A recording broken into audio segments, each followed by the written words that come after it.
You are listening to Announce, Season 6, Episode 52, The Little Hand That Led the Way, Ruby Crane and St. Dunstan's. The trenches of World War I were a chaotic, muddy abyss of fear and noise. Imagine standing in that cold, damp earth, the smell of wet soil mingling with the acrid tang of gunpowder and smoke. Private Harold Foster, a composite figure representing many, grips his rifle tightly, his heart pounding as the enemy artillery grows deafeningly close. The shell lands nearby, the explosion throwing him to the ground. Then darkness, total and unrelenting. When he awakens, everything is black. No light, no shadows, just pain and confusion. His hands instinctively reach for his face, and the damp field dressing pressed against his eyes confirms the truth. Harold is blind. Evacuated from the battlefield, Harold's journey is agonizing. His body broken, his spirit shattered. The once promising life he had imagined, a future of a family, work, and purpose, has been erased in an instant. For Harold, and countless others like him, this new reality raises a devastating question. Is life even worth living anymore? This is where Ruby Crane, just 3 years old, steps into his story. A little girl with a big heart who not only changes Harold's life, but touches the lives of hundreds of soldiers. Stay with us to the end of this story, because what happens next is a powerful reminder of how even the smallest acts of kindness can light up the darkest corners of human experience.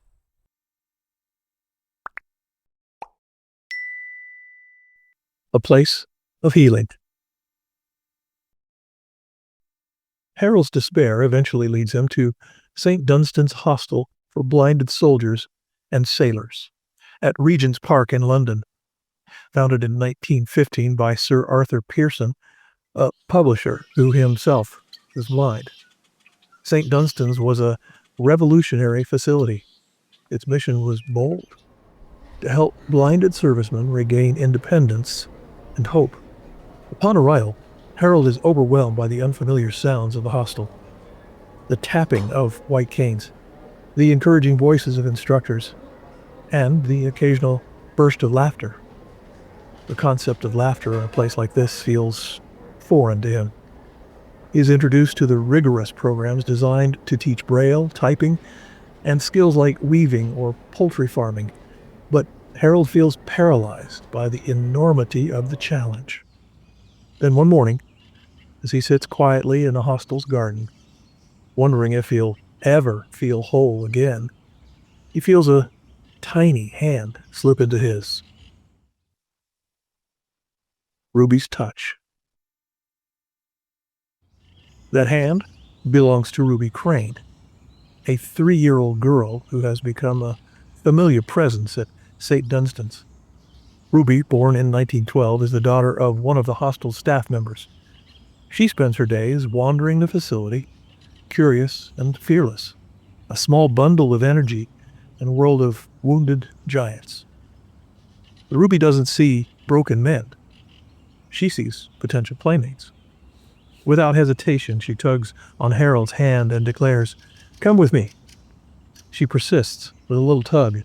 Harold hesitates, unsure, but Ruby's enthusiasm leaves him little choice. She leads him along the garden paths, chattering all the while. "There's a big bird over there," she exclaims, pointing at nothing in particular. "Do you think he's a general bird or just a captain bird?" Harold chuckles despite himself. Ruby continues, her voice filled with wonder. "Oh, look, those flowers are purple today. Yesterday they were definitely blue. Do flowers change their outfits like we do?" For the first time since losing his sight, Harold feels a spark of joy. Ruby's cheerful commentary transformed the hostel's garden into a magical landscape, and her tiny little hand becomes a lifeline. From Ruby's perspective. To Ruby, These soldiers are just her friends.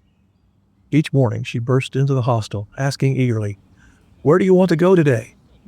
Some request the garden, others the dining hall, and a few simply say, "Surprise me." Ruby accepts their responses with all the seriousness of a professional tour guide. Taking their hands, she leads them with unshakable confidence. Her chattering fills the air as she describes every detail she notices.